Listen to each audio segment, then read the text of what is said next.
नमस्कार। नमस्कार प्यारे दोस्तों, आपका अपने YouTube चैनल ग्रो स्टोरी में आपका स्वागत है। तो हम इतिहास की कुछ बातें याद करते हैं, जिसमें हम टॉपिक वाइज तो बहुत चीज़ें याद करते हैं और कुछ चीज़ें याद होती है, कुछ चीज़ें नहीं याद होती। तो आज हम एक सन के हिसाब से चलना स्टार्ट करते हैं कि जैसे हमने एक सन उठा ली कि उसके अंदर जो जो घटनाएं हुई वो हमने याद कर ली, और फिर अदरवाइज को नई सन देखते हैं। चलो आज इसी पे बात करते हैं सन 1931 की।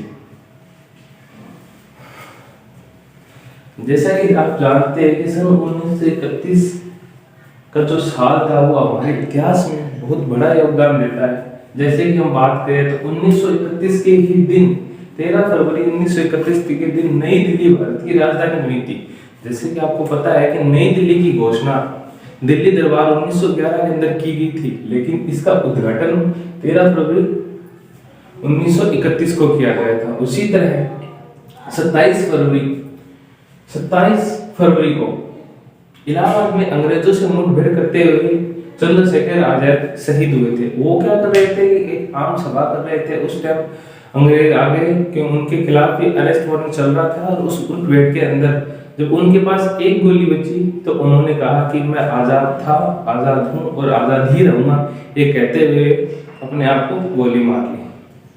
उसके बाद बात करते हैं तो 5 मार्च को गांधी और इंदिरा के बीच एक समझौता होता है। ये समझौता इसलिए होता है क्योंकि इससे पहले आप देखते हैं तो जो दांडी मार्च यात्रा होती है उसके अंदर गांधी जी को गिरफ्तार किया जाता है। तो उसको गिरफ्तार करने के बाद वो बहुत बड़ा मैटर बन जाता है, इसलिए अंग्रेज उनको रिहा कर देते हैं और एक समझौता करते हैं, जिसके तहत ही होता है कि आप नमक पे जो कर था वो हटा दिया गया। जो मतलब जो आंदोलन के दौरान जो लोगों से जमीनें हड़पी गई थी वो उनको दे दी गई, और जो स्वतंत्र सेनानी थे उनको आजाद कर दिया गया। और इसी बीच क्या हुआ कि उन सेनानियों को आजाद तो किया गया, लेकिन 3 ऐसे बंदे थे जो भगत सिंह, राजगुरु, सुखदेव सिंह, इन्हें सैंडर्स हत्याकांड के अंदर गिरफ्तार किया गया था, लेकिन अंग्रेजों ने इन्हें छोड़ने से मना कर दिया।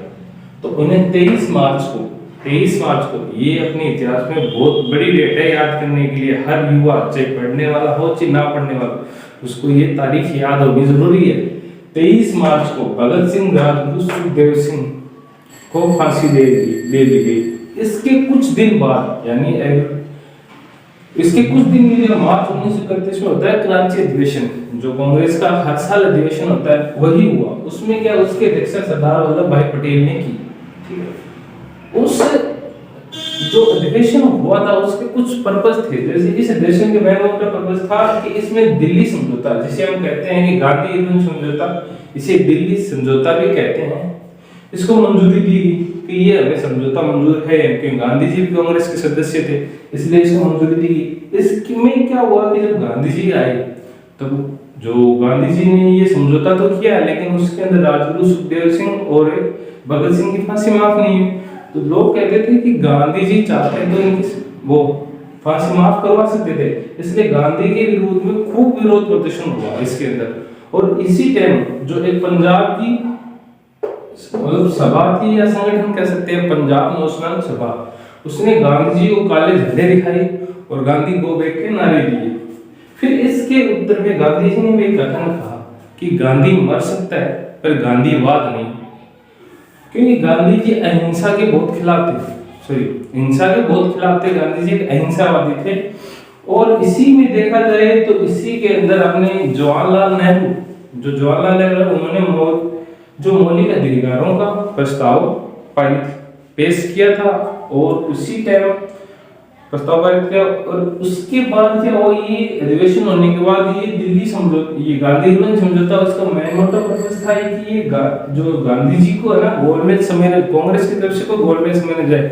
तो इसीलिए 1931 में गांधी ने द्वितीय गोलमेज सम्मेलन में हिस्सा लिया, लेकिन उसमें हिस्सा लेने का मेन उद्देश्य था कि अपने पूर्ण साम्राज्य के लक्ष्य 1929 के लाहौर अधिवेशन में फिक्स हुआ था, तो उसके ऊपर कुछ बातें कहनी, लेकिन ये कुछ असफल सा ही रहा था।